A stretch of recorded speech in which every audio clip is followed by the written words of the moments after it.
ಇಲ್ಲಿನ ಒಬ್ಬ ದಿಟ್ಟ ನಾಯಕನಾಗಿ ಜನಪ್ರಿಯ ನಾಯಕನಾಗಿ ಆಯ್ಕೆ ಹೊಂದಿರ್ತಕ್ಕಂಥ ಒಬ್ಬ ವ್ಯಕ್ತಿ ನಮ್ಮ ಜೊತೆ ಇದ್ದಾರೆ. ಬನ್ನಿ ಅವರ ಒಂದು ಪರಿಚಯ ಮಾಡ್ಕೊಂಡು. ಸರ್ ನಮಸ್ತೆ. ಸರ್ ನಮಸ್ತೆ ಸರ್, ತಮ್ಮ ಹೆಸರು? ಸರ್ ದೇವೇಗೌಡ. ದೇವೇಗೌಡ ಅಂತ ಯಾವ ಒಂದು ಗ್ರಾಮ ಪಂಚಾಯತಿಯಿಂದ ನೀವು ಗೆದ್ದುಬಿಟ್ಟು ಸದಸ್ಯರಂತ ಗುರುತಿಸ್ಕೊಂಡಿದ್ದೀರಿ ಸರ್? ಮುಡುಗೋಡಪ್ಪ ಗ್ರಾಮ ಪಂಚಾಯತಿ. ಮುಡುಗೋಡು ಗ್ರಾಮ ಪಂಚಾಯತಿ. ನಿಮ್ಮ ಒಂದು ರಾಜಕೀಯ ಪ್ರವೇಶ ಯಾವಾಗ ಸರ್?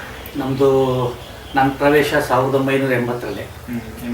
ಯಾವಾಗಲೂ ನಾನು JDS ಈಚೆಗೆ ಜನತಾ ಪಕ್ಷದ ಕಾರ್ಯಕರ್ತನಾಗಿ ಇದು ಮಾಡ್ತಿದ್ದೆ.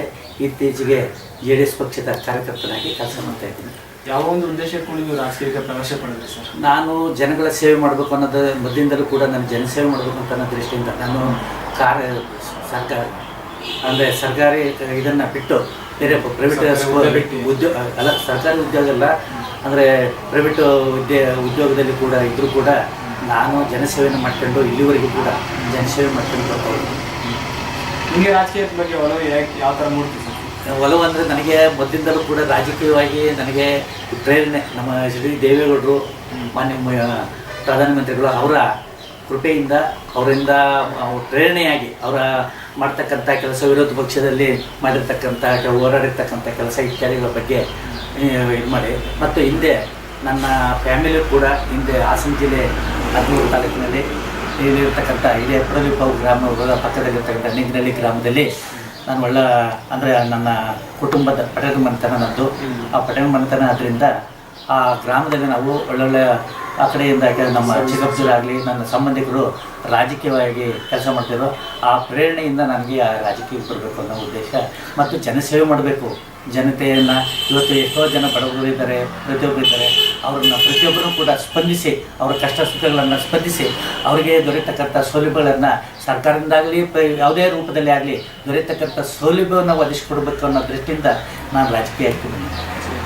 ಸರ್, ಇದಕ್ಕಿಂತ ಮುಂಚೆ ನಿಮ್ಮ ಒಂದು ಫ್ಯಾಮಿಲಿಯಲ್ಲಿ ಯಾರಾದರೂ ರಾಜಕೀಯದಲ್ಲಿ ಪ್ರವೇಶ ಪಡೆದಿಲ್ಲ? ನನ್ನ ಫ್ಯಾಮಿಲಿ ನನ್ನ ಚಿಕ್ಕಪ್ಪನವರು ಕೂಡ ಚೇರ್ಮನ್ ಆಗಿ ಮತ್ತು ನಮ್ಮ ಚಿಕ್ಕಮ್ಮನವರು ಒಬ್ಬರು ಕೂಡ ಪ್ರಧಾನರಾಗಿ ಎಲ್ಲ ಇದಾಗಿದೆ, ಕೆಲಸ ಮಾಡಿ ಪರಂಪರೆಯಿಂದಲೇ ನೀವು ಜನಸೇವೆ ಮಾಡ್ಕೊಂಡು ನಿಮ್ದು ಸರ್ ಅವಧಿ ಬಂದು ಅಲ್ಲೇ 2 ವರ್ಷ ಕಾಲ ಮುಗ್ದೋಗಿದೆ.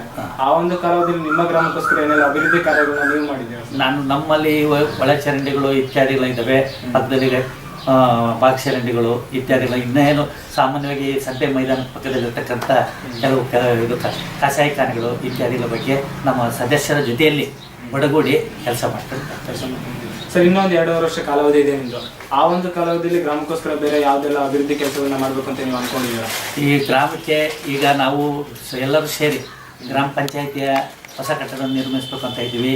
ಮತ್ತು ರೈತರಿಗೆ ಆಗಿರ್ತಕ್ಕಂಥ ಬರತಕ್ಕಂಥ ಎನರ್ಜಿ ಇತ್ಯಾದಿ ಹಣದಿಂದ ರೈತರಿಗೆ ದೊರಕತಕ್ಕಂಥ ಸೌಲಭ್ಯಗಳು ಯಾವ ರೂಪದಲ್ಲಿ ದೊರಕಬೇಕು, ಆ ಯೋಜನೆಗಳ ಮುಖಾಂತರ ಅವ್ರಿಗೆ ದೊರಕತಕ್ಕಂಥ ಸೌಲಭ್ಯಗಳನ್ನು ಇದು ಮಾಡಬೇಕು.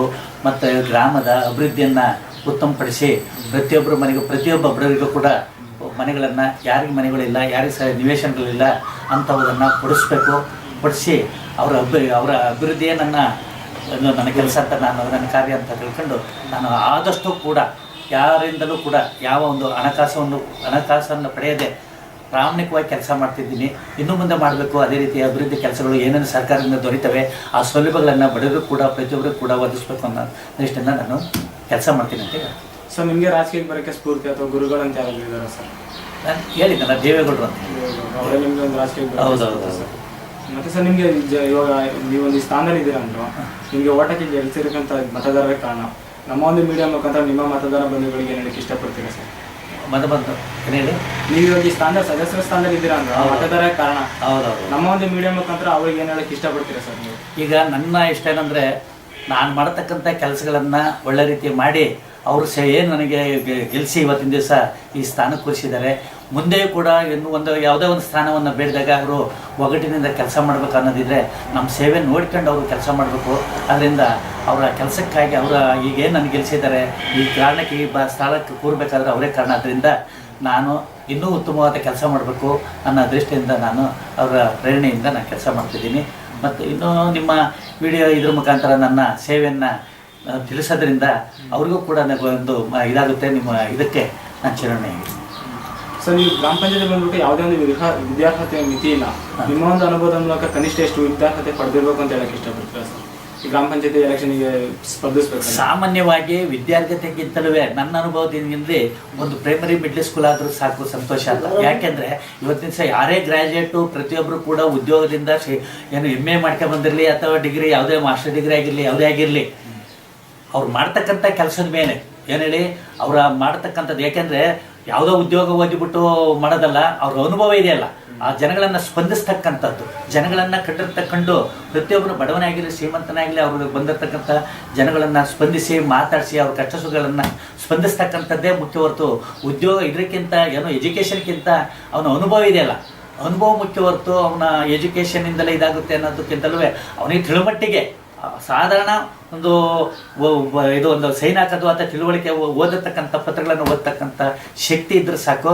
ಅದಕ್ಕಿಂತ ಹೆಚ್ಚಾಗಿ ಅವನು ಅನುಭವ ಏನೋ ಜನಗಳನ್ನು ಯಾವ ರೀತಿ ಸ್ಪಂದಿಸಬೇಕು, ಯಾವ ರೀತಿ ಇದು ಮಾಡಬೇಕು, ಗ್ರಾಮದ ಕೆಲಸಗಳೇನಾಗಬೇಕು, ಮತ್ತು ಸರ್ಕಾರದಿಂದ ಬರತಕ್ಕಂಥ ಹಣ ಎಷ್ಟು ಬಂದಿದೆ, ಆ ಹಣವನ್ನು ಯಾವ ರೀತಿ ಉಪಯೋಗಿಸ್ಕೊಂಡು ಜನಗಳಿಗೆ ಒದಗಿಸ್ಕೊಡ್ಬೇಕು, ಇಂತಹ ಕೆಲಸಗಳನ್ನು ಮಾಡಿದರೆ ಅದು ಹೊರತು ಆದರೆ ಎಜುಕೇಷನಿಂದಲೇ ಇದನ್ನು ಗ್ರಾಮ ಪಂಚಾಯತಿಯ ಇದನ್ನು ಅಭಿವೃದ್ಧಿಪಡಿಸ್ಬೋದು ಅಂತ ಹೇಳೋಕ್ಕೆ ನಾನು ಸಾಧ್ಯವಿಲ್ಲ.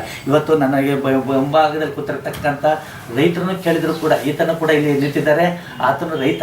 ಆದರೆ ನನ್ನ ಕೆಲಸ ನನ್ನ ಸರ್ಕಲಿಗೆ ಸಂಬಂಧಪಟ್ಟ ನನ್ನ ವ್ಯಾಪ್ತಿಗೆ ಬರದೇ ಇರತಕ್ಕಂಥ ಜಾಗದಲ್ಲೂ ಕೂಡ ಅವರಿಗೆ ಒಳ್ಳೆ ರೀತಿಯ ಕೆಲಸ ಮಾಡಿಕೊಟ್ಟಿರೋದ್ರಿಂದ ಇವತ್ತು ಭದ್ರಾವತಿ ತಾಲೂಕಿನಲ್ಲಿ ಶಿವಮೊಗ್ಗ ಜಿಲ್ಲೆಯಲ್ಲಿ ಪ್ರತಿಯೊಂದು ಕಡೆಯಲ್ಲೂ ಕೆಲಸ ಮಾಡಿರೋದ್ರಿಂದ ಪ್ರತಿಯೊಬ್ಬರು ರೈತರು ಕೂಡ ನನ್ನನ್ನು ಬಂದು ನನ್ನನ್ನು ಮಾತಾಡಿಸ್ತೇವೆ. ಇದಕ್ಕೆ ಕಾರಣ ಏನಂದರೆ ನಾನು ಮಾಡಿರ್ತಕ್ಕಂಥ ಸೇವೆನೇ ಹೊರತು ಬೇರೆ ಅಲ್ಲ. ಸೇವೆ ನಾನು ಮಾಡಿದ್ರಿಂದ ರೈತರು ಪರವಾಗಿ ಕೆಲಸ ಮಾಡಿದ್ರಿಂದ ಇವತ್ತು ರೈತರು ಕೂಡ ನನ್ನನ್ನು ಇವತ್ತು ಎಲ್ಲೋದಕ್ಕೆ ಕೂಡ ಚಿಕ್ಕಮಗಳೂರು ಜಿಲ್ಲೆ ಆಗಲಿ ಶಿವಮೊಗ್ಗ ಜಿಲ್ಲೆ ನಾನು ಮಾಡಿರ್ತಕ್ಕಂಥ ಯಾವ ಭಾಗದಲ್ಲಿ ನಾನು ಉದ್ಯೋಗದಲ್ಲಿ ರೈತರ ಪರವಾಗಿ ಕೆಲಸ ಮಾಡಿದ್ದೀನೋ ಅವರೆಲ್ಲ ಕೂಡ ಇವತ್ತು ಕೂಡ ನಮ್ಮನ್ನು ಮಾತಾಡಿಸ್ತಾರೆ.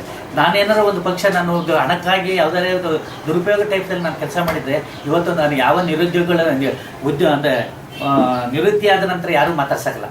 ಆದರೆ ನಾವು ಏನು ಅಧಿಕಾರದಲ್ಲಿ ಇದ್ದೀವಿ, ಇವಾಗ ಪಂಚಾಯತಿ ಮೆಂಬರ್ ಆಗಿರ್ಬೋದು ಅಥವಾ ಮುಂದೆ ಏನಾರು ಬೇರೆ ಉದ್ಯೋಗ ಆಗಿರ್ಬೋದು ಅಥವಾ ಉದ್ಯೋಗದಲ್ಲಿ ಇರದೇ ಇರ್ಬೋದು, ಆದರೆ ವಯಸ್ಸಾದರೂ ಕೂಡ ನಂತರ ಪ್ರತಿಯೊಬ್ಬರು ಕೂಡ ಜನಗಳು ನಮ್ಮನ್ನು ಪ್ರೀತಿಯಿಂದ ಮಾತಾಡಿಸ್ತಾರಲ್ಲ, ಪ್ರೀತಿಯಿಂದ ಮಾತಾಡ್ಸೋಕ್ಕೆ ಕಾರಣ ಏನಂದರೆ ನಾವು ಮಾಡಿರ್ತಕ್ಕಂಥ ಸೇವೆ ಮೇಲೆ ಇದು ಮಾಡ್ತಾರೆ ಹೊರತು ಬೇರೆ ರೂಪದಲ್ಲಿ ಮಾಡೋದಿಲ್ಲ ಅಂತ ನಾನು ಹೇಳ್ತೇನೆ. ಎಷ್ಟು ವರ್ಷದಿಂದ ರಾಜಕೀಯದಲ್ಲಿ ನೀವು ಒಡನಾಟ ಇಟ್ಕೊಂಡಿದ್ದೀರಾ ಸರ್? 40 ವರ್ಷದಲ್ಲೂ ಮಾಡ್ತಾ ಇದ್ದೀವಿ. 40 ವರ್ಷದಿಂದ ನಿಮಗೆ ಸರ್ ಯಾವ ಒಂದು ಪಕ್ಷದ ಫಾಲೋವರ್ ಆಗಿದ್ದೀರಾ? ನಾನು ಯಾವ ಒಂದು ಪಕ್ಷದ ಫಾಲೋವರ್ ಆಗಿ ನೀವು ವರ್ಕ್ ಮಾಡ್ತಾ ಇದ್ದೀರಾ? ನಾನು JDS ಪರವಾಗಿ, ಜಾತ್ಯತೀತ ಜನತಾ ದಳದ ಪರವಾಗಿ ನಾನು ಮೊದಲು ಜನತಾ ಪಕ್ಷದಲ್ಲಿ ಇದ್ದದ್ದು. ಮತ್ತೆ ಸರ್ ಇಷ್ಟು ತನಕ ನಮ್ಮ ಜೊತೆ ನಿಮ್ಮ ಒಂದು ಅಮೂಲ್ಯವಾದ ಸಮಯವನ್ನು ಕೊಟ್ಟು ಮಾತಾಡೋದಕ್ಕೆ ತುಂಬ ಧನ್ಯವಾದ.